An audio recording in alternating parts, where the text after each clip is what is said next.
It was my first night on the job at Kessler's Convenience, a 24-hour store on the outskirts of town. I'd just started college, and the bills were piling up faster than I could keep track of, so the idea of a night shift job seemed perfect. It was quiet, paid decently, and I figured I'd have plenty of time to study. Or at least that's what I thought before stepping into that dimly lit store and meeting the manager, Mr. Sims. The store itself was nothing special, a small rundown place with flickering fluorescent lights and the faint smell of stale cigarettes that no amount of air freshener could ever completely mask. The aisles were narrow, lined with shelves stocked with snacks, canned goods, and the usual convenience store fare.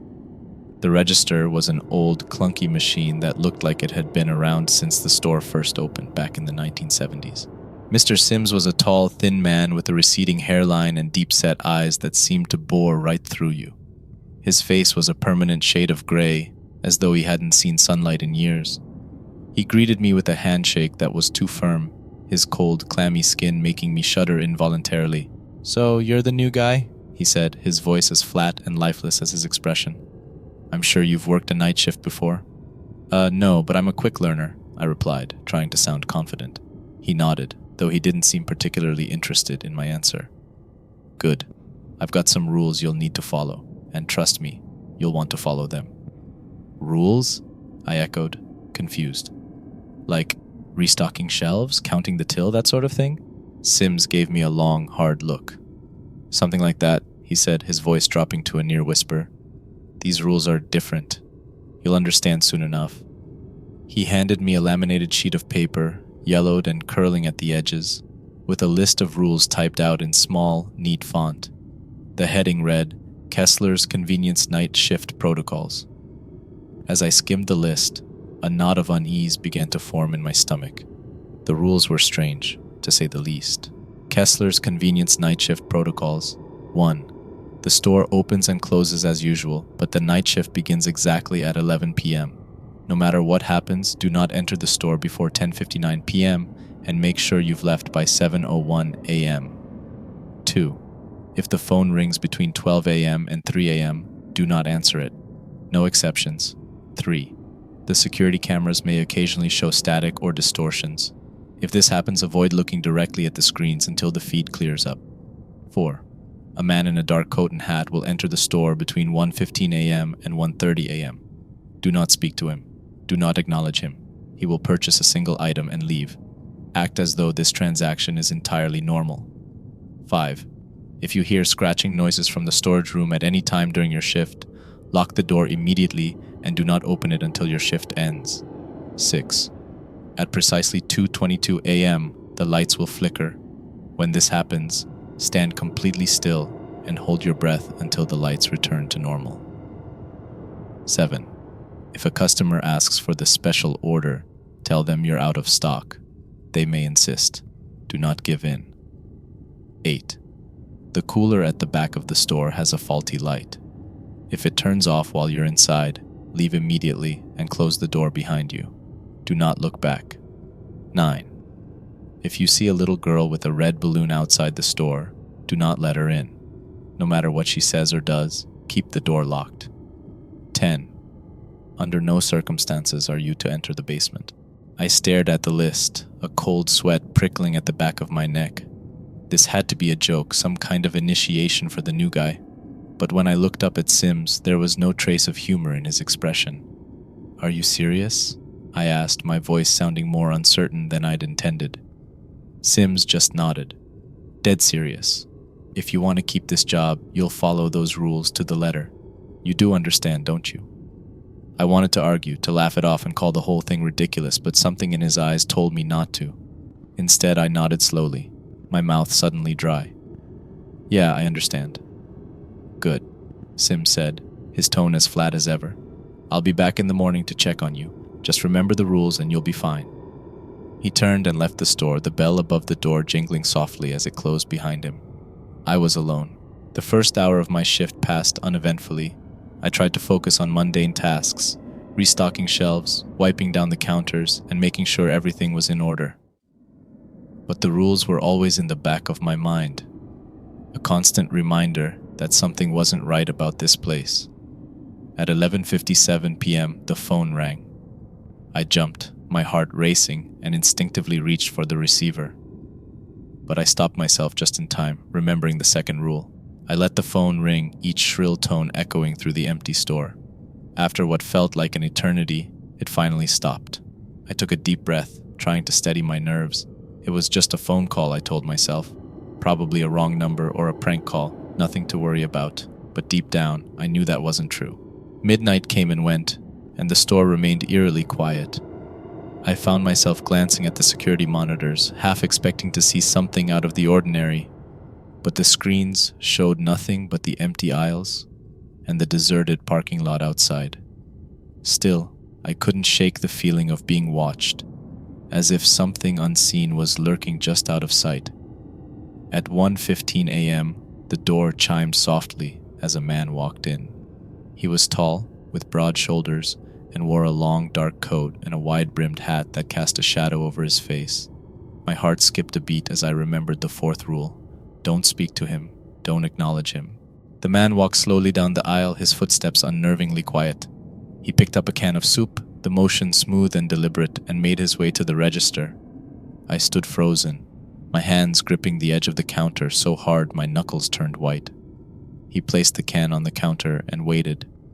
I could feel his eyes on me, though I couldn't see his face clearly. My mind screamed at me to run, to leave the store and never look back, but my body wouldn't obey.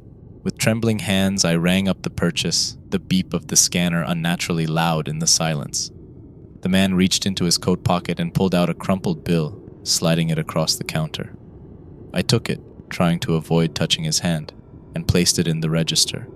As I handed him the change, he paused, his gloved fingers brushing against mine. A chill ran down my spine, and for a moment I thought he might say something, but he remained silent, took the change, and walked out of the store without another word. The door closed behind him, and I let out a breath I didn't realize I'd been holding. My heart pounded in my chest as I watched him disappear into the night. The entire encounter had lasted less than 2 minutes, but it felt like hours. The next hour passed in a blur of anxiety and paranoia. I kept glancing at the clock, counting down the minutes until my shift would finally be over. At 2:22 a.m., the lights flickered, just as the sixth rule had warned. My heart leaped into my throat, and I stood completely still, holding my breath as the store was plunged into darkness. The seconds dragged on, each one feeling like an eternity. I could feel the weight of the darkness pressing in around me, suffocating and heavy. Something was in the store with me. I could feel it, hear it moving in the shadows, just out of sight. And then, just as suddenly as they'd gone out, the lights flickered back on. The store was empty, the aisles exactly as they'd been before. But the oppressive feeling remained, lingering like a foul odor. I forced myself to breathe again, the sound of my own gasps unnervingly loud in the quiet store. I needed to keep it together. The shift was halfway over. I just had to make it through a few more hours. The minutes ticked by slowly, the silence in the store growing heavier with each passing second. I kept my eyes on the clock, counting down the time until my shift would finally end. But just when I thought I might make it through the night unscathed, the cooler light at the back of the store flickered and went out. I stared at the darkened cooler, dread pooling in the pit of my stomach. The eighth rule flashed in my mind. If the light goes out while you're inside, leave immediately and close the door behind you. Don't look back. I wasn't inside the cooler, but the rule still filled me with a deep, unshakable fear. I had no intention of going near that cooler. Not after everything that had happened so far. I would leave it alone, let the darkness claim it, and finish my shift as far from it as possible. But as I turned away, I heard it, a soft, almost imperceptible whisper coming from the cooler. It was faint, like a voice carried on the wind, but it was unmistakable. "Help me." I froze, my blood turning to ice. The whisper was coming from inside the cooler, pleading, desperate. Every instinct screamed at me to run, to ignore the voice and get as far away from the cooler as possible. But I couldn't move, couldn't tear my eyes away from that dark, ominous space. "Please, help me." The voice was clearer now, louder, as if whoever was inside was closer to the door. My heart raced, a cold sweat breaking out on my forehead. I knew I shouldn't do it. I knew I should walk away, follow the rules, and leave the cooler door shut. But what if someone was trapped inside? What if it wasn't some supernatural trick, but a real person in need of help? Could I live with myself if I ignored it? My hand trembled as I reached for the cooler door, every muscle in my body screaming at me to stop, but I couldn't. I had to know. I opened the door. The darkness inside was absolute, like a void that swallowed all light. The air was cold, far colder than it should have been, and the whisper was gone, replaced by an eerie, deafening silence. I stepped inside, my breath fogging in the frigid air. The cooler was small, with only a few shelves lining the walls, all empty. There was no one there, nothing but the cold and the darkness. And then the door slammed shut behind me. Panic surged through me as I spun around, grabbing the door handle, but it wouldn't budge.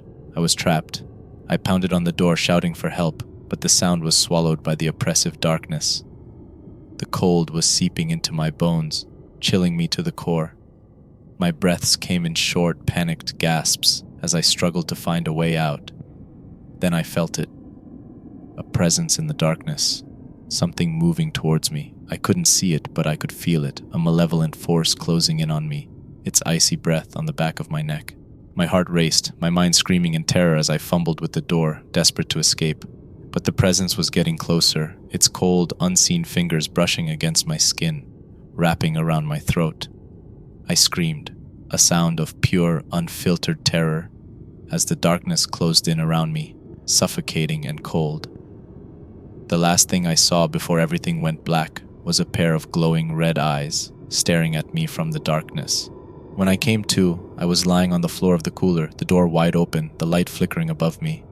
My body was numb with cold, my breath coming in ragged gasps. I stumbled to my feet, my legs weak and unsteady, and staggered out of the cooler, slamming the door shut behind me.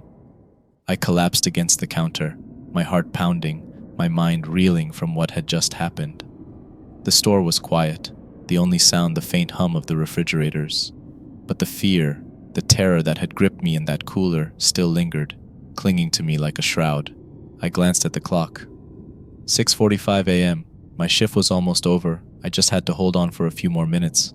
But I couldn't shake the feeling that something was still watching me, waiting for the right moment to strike. I kept glancing over my shoulder, half expecting to see those glowing red eyes staring back at me.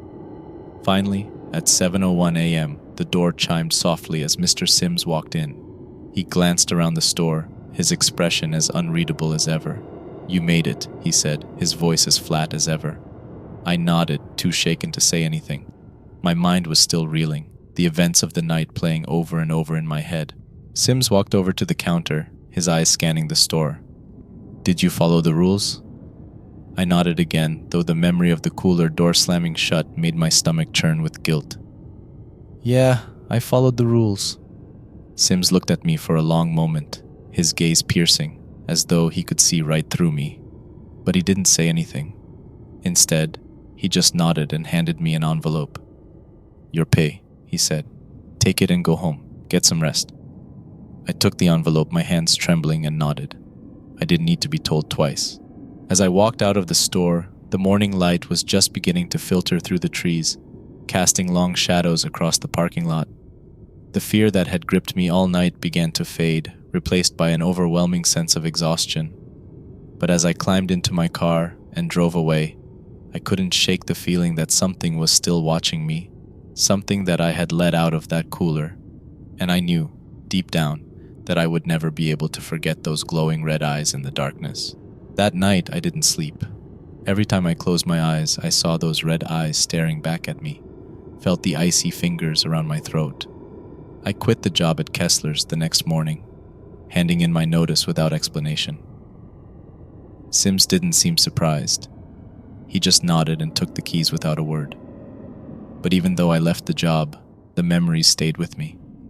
The rules, the strange occurrences, the terror in the cooler, it all haunted me, a constant reminder of that night. And sometimes late at night, when the world is quiet and the shadows are long, I hear a whisper, soft and faint, like a voice carried on the wind. "Help me." And I know, no matter how far I run, no matter how hard I try to forget, the darkness I encountered in Kessler's Convenience will always be with me, waiting for the moment when I let my guard down, waiting to drag me back into the cold, suffocating embrace of the night.